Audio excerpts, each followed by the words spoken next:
big band relies on its members to have practiced their own parts so that no one holds anyone back.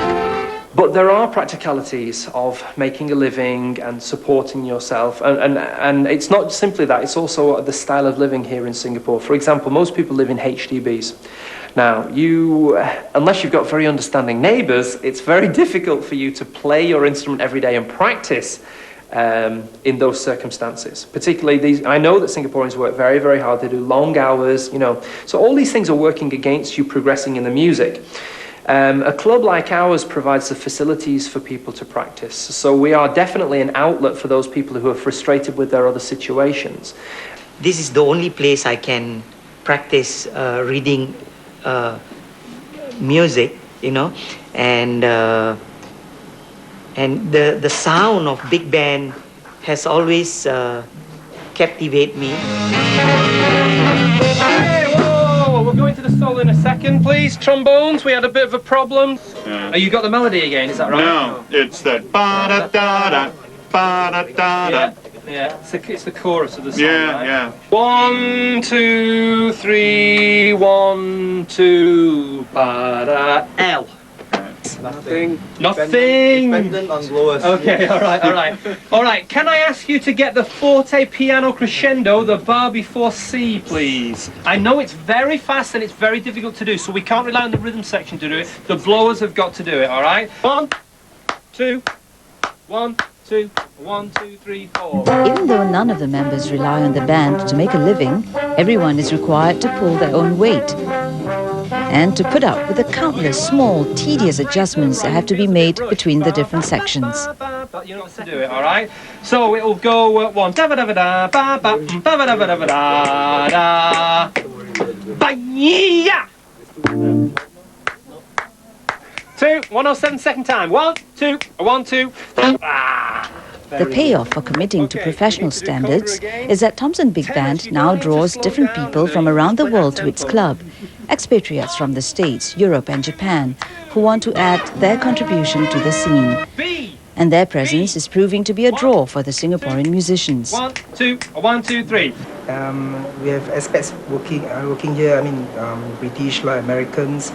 And they all come to Thomson, and from there from their influences back in their own country, we actually congregate here, and then we have our weekly practice, and from there we can actually interact and also exchange ideas on how jazz and swing should be.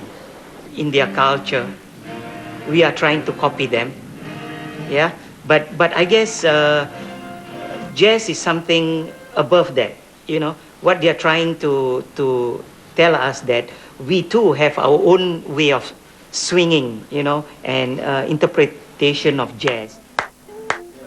You want to try?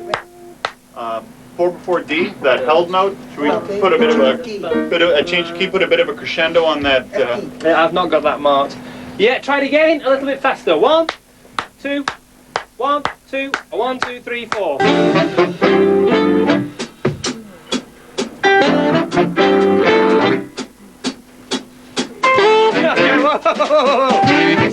Something's missing.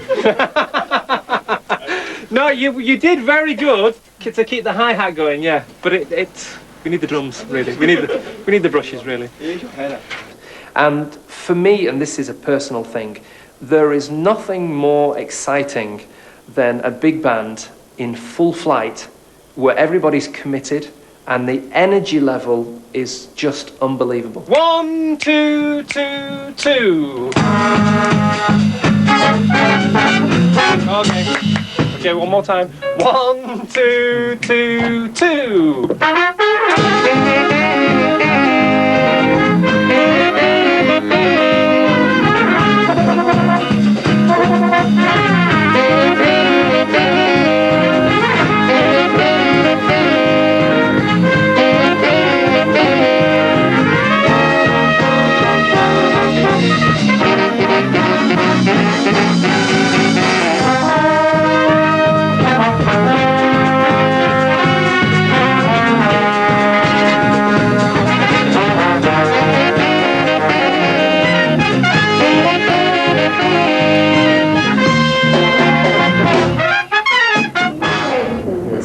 individual. You can't get 17 individual players. You're going to get 17 people, some better than others, who work together. That's what makes ensemble playing. That's what makes a good band. The most important thing about playing together is listening. You got to listen to one another in order so that, okay, especially the section leader.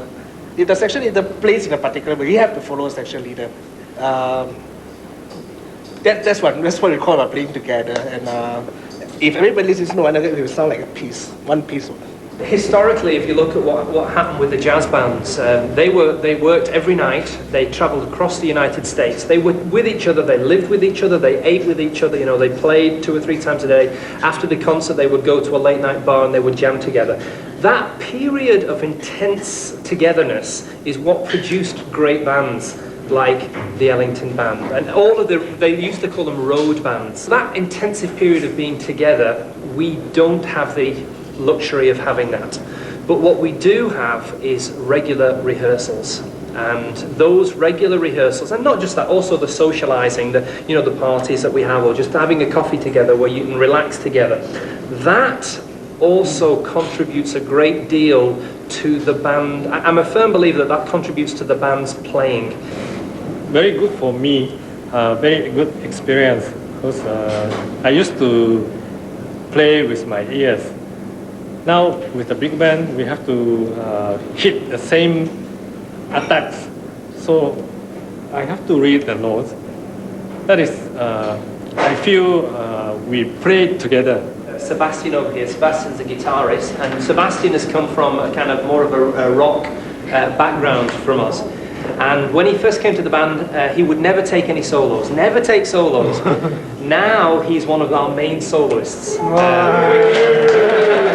And he's become a very competent player. He's much more confident, he's much better with different styles, but the improvising is something that we've really seen him develop. It's true that the Asians, they want perfection all the time.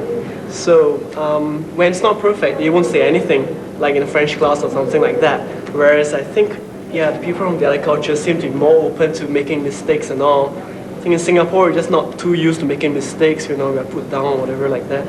And taking the cultural side of things, I think saying that, only black people can play jazz, it's purely xenophobic, isn't it? I mean, it's in the blood kind of thing. Well, I have to say that playing jazz, in fact, for me, it's a strange thing because it's not my music, it doesn't come from Singapore and all that. But, well, maybe it grows on you. Thanks.